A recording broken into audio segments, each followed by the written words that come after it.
নমস্কার, গৌতম বন্দ্যোপাধ্যায়।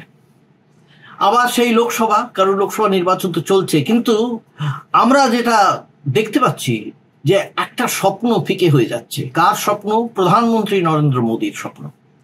এই দক্ষিণপন্থী দলের মানে বিজেপি দলের প্রধানমন্ত্রী বা যাকে বলা হয় সর্বময় কর্তা বা নেতা, তিনি এই যে দক্ষিণ ভারত জয়ের যে স্বপ্নটা দেখেছিলেন সেটা ক্রমেই ফিকে হয়ে যাচ্ছে। শুধু তাই নয়, প্রধানমন্ত্রী মোদী এখন চোখে সর্ষে ফুল দেখছেন।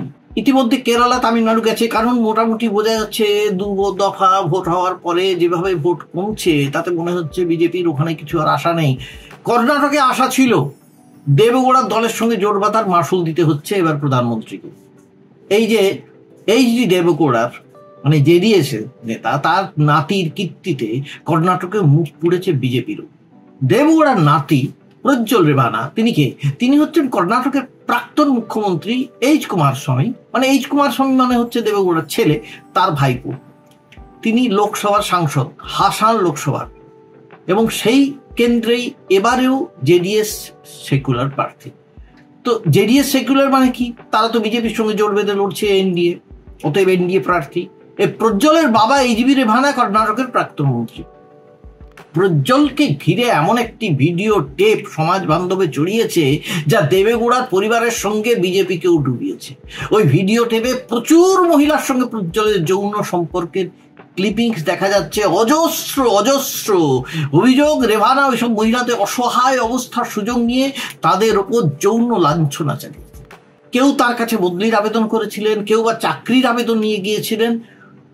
এই অভিযোগের সংখ্যা কত কেউ জানে না এখনো, কারণ দেখা যাচ্ছে যে ভিডিও ক্লিপিংস প্রায় 3000-এর মতন ভিডিও ক্লিপিংস পাওয়া যাচ্ছে, ছবি পাওয়া যাচ্ছে।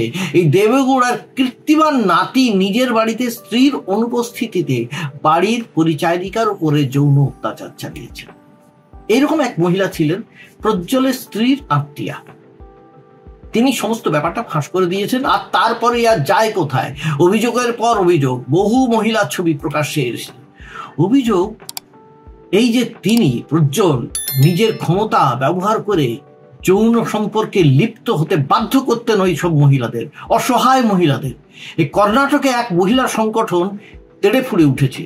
তারা সঙ্গে সঙ্গে রাজ্যের যে মহিলা কমিশন, সেখানে বিরাট একটা নালিশ ঠুকে দিয়েছে এই প্রজ্জ্বলের নামে। শুধু নালিশ ঠোকা নয়, এই ভিডিও টেপটা দেখা যাচ্ছে সমস্ত জায়গায় ছড়িয়ে পড়েছে, পেন ড্রাইভ মারফত বাড়িতে বাড়িতে পৌঁছে গিয়েছে, আর তারপরে সোশ্যাল মিডিয়ায় ঢিঢি পড়ে গিয়েছে। অন্যদিকে ওই প্রজ্জ্বল তিনি কোথায়? তিনি ইতিমধ্যে নাকি জার্মানিতে পালিয়েছেন, অন্তত তাই তো অভিযোগ। তাকে এখানে পাওয়া যাচ্ছে না। রাজ্য মহিলা কমিশনের চেয়ারপারসন নাগালক্ষ্মী চৌধুরী মুখ্যমন্ত্রী এবং রাজ্যের পুলিশ প্রধানের কাছে চিঠি লিখে জানানোর পর উচ্চ পর্যায়ে তদন্তের নির্দেশ দিয়েছেন মুখ্যমন্ত্রী সিদ্ধারামাইয়া।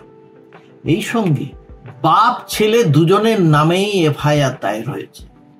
কংগ্রেসের মুখপাত্র বলছেন, যদি ভিডিওটি জাল হয় তাহলে এই লোকসভা চলাকালীন প্রজ্জ্বল কেন জার্মানিতে পালিয়েছেন? জালের কথাটা কেন? কারণ এইটা নাকি ওই প্রজ্জ্বল বলেছেন, না ভিডিওটা জাল, ভিডিওটা ঠিক নয়, ফেক। তিনি যতই বিবৃতিতে বলুন এটা জাল, এটা ফেক, তাতে তো চিড়ে ভিজছে না। কুমারস্বামী বলেছেন, কেউ দোষ করলে তার শাস্তি পেতেই হবে, কারণ তাকে তো বাঁচতে হবে, তার দলকে তো বাঁচাতে হবে, আর বিজেপিকে তো বাঁচাতে হবে। বিজেপি এখন পাগলের মতো ভাবছে কি করে এটাকে আটকানো যায়। আটকাবে কি করে? বিজেপির কোনো উপায় নেই। বিজেপি তো জেডিএস এর সঙ্গে জোট বেঁধে লড়তে নেমে গিয়েছে কর্ণাটকে। এবারে লোকসভা ভোট চলাকালীন যদি বাপ ছেলেকে গ্রেপ্তার করা হয় তাহলে ঘটনা জমে যাবে।